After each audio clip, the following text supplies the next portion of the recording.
Yo, it's your boy 30, man. We back with another one, man.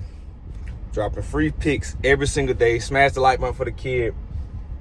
Subscribe if you're new, man. Listen, 2-3 last night. The ladder. So really, man, you know I hate when we have a losing day, but what really sucks is when the ladder doesn't cash, man, because that's the bankroll builder. That's when we be trying to grow the money. I hate when that lose, but the ladder lost. We ended up going 2-3. Not too bad, but it's better than going 0-3. We went 2-3, but that's all behind us.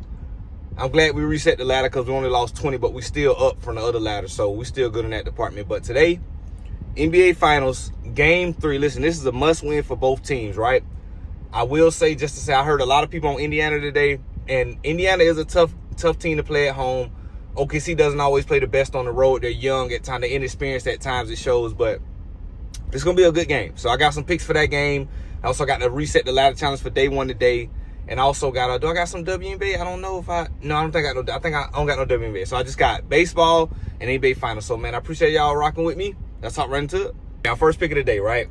Like I said in the intro, I know a lot of people is on Indiana. They heavy on Indiana Pacers right now. They did win a game. They won game 1, game 3. They first home game in Indiana in the NBA Finals forever. You know what I mean? But I'm gonna just be honest with you, man. We know the truth, right? And I feel like this is gonna get shown as the series go out more and more. We know they weren't supposed to win game 1. They really should be down 2-0. OKC had a meltdown. They showed their youth, showed their inexperience. I don't see that happening again. Both games, OKC were up by 15 at one point, and just the first game they let it go, second game they closed it out. But I'm curious to see what kind of Pacers team we see. But given said all that, I'm taking OKC minus 3.5, right? I feel like in a correlated way, if they win, it's going to be by more than 4 points. It's not going to be OKC doesn't, when they win games, it doesn't really go down to the wire. If they beat you, they're blowing you out. They normally hit a lot of shots, they're blowing you out. So first bet of the day, OKC minus 3.5. I just feel like must-win game. Both teams need to win. If OKC were up 2-0, I'll be leaning towards Indiana. But OKC knows this is a must-win to take back home court advantage. So first bet of the day, OKC minus 3.5. Let's get into the next one. The next bet, and this actually, I shouldn't say this because every time I say this, it jinxes it and it loses. But this is actually my favorite bet of the day. Chet Holmgren under 8.5 rebounds. I just think this is not a situation spot that he's going to be in. I expect him to get up like 3 or 4 threes. He's going to be playing on the perimeter a lot. He's going to chase Miles Turner around on the perimeter. So unless he's going to get a couple rebounds and a couple long rebounds, but I don't see him getting 9 rebounds. I just don't see it. So next bet of the day, Chet Holmgren under 8.5 rebounds. I'm pretty sure they're going to drop it down to 7.5 before the game start. I just think this line is a tad bit too high, especially on the road. And it could be set at 8.5 because how fast Indiana plays at home. But even with fast pace, I don't think he gets 9 rebounds. I just don't see it. So Chet Holmgren under 8.5 rebounds. Let me know in the comments what you think about this one. Two-leg, man, plus 165. Tyrese Halliburton under 6 rebounds. And Shea under 8 assists, right? So simple 2-leg, plus 165. Y'all know normally when I do a parlay, I alternate like I always tell y'all, but these are the first lines because I'm taking the under. If I want to take the over, I'll drop it down, but I'm taking the under. So you can't alternate for the under on Hard Rock. You just can't. It'll be too free if I can bump it up to 10 and say Halliburton no rebound. You know what I mean? So Halliburton under 6 rebounds, and then Shea under 8 assists. I'm not sweating Halliburton at all. I don't think he gets 5 rebounds. 5 rebounds at all. The Shea assists are a little questionable, but I think that OKC is not going to shoot the ball that well. It's going to be a lot of OKC missed shots. Even though I think they're going to win the game, I think it's going to be a very defensive, gritty type of game. But I still think it's going to be high scoring. It's just kind of how I think the game going to go, how I watch OKC and the Pacers games go a lot. I don't see a scenario where Shea gets 8 assists. I think Jalen Williams is more prone to getting assists when he gets the ball. When Shea gets it, he's kind of going downhill looking to score. And then when he makes a pass, OKC is really good by making that extra pass to the next guy. So he gets a lot of hockey assists, but not straight up assists. So Shea under 8 assists and Tyrese Halliburton under 6 rebounds. Let's get into the next one. All right, y'all, back to the MLB. Back with the ladder challenge, man. Day 1. Yesterday it didn't cash, but I'm glad we reset. We only lost 20 yesterday after we won the 50 2 days ago, or whatever it was. So we still up in profit for the month. We still up on the ladder challenge for the month. So we taking Will Benson to not get a run. I'm sorry, not get a double, I believe. And then we took Jose. I always mess up his name. Jose Herrera. I always mess up his name to not get a run, man. So this is the ladder challenge for the day. Simple 2-leg, man. I hope both these guys play. All indicators show that they're gonna play.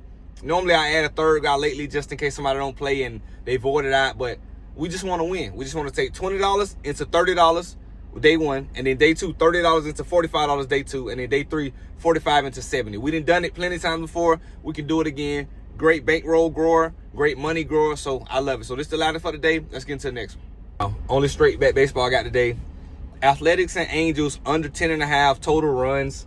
I just think this line is too high for them, man. And I will grant it, both they pitchers suck today. So this is not a great pitcher call, right? This is 2 pitchers, I believe, with a 4.5 or higher ERA, which is terrible when you're talking about ERA standards, but I just don't see this game getting to 11. I just don't see it. So this is the game that everybody wants to take the over. And, both these teams suck.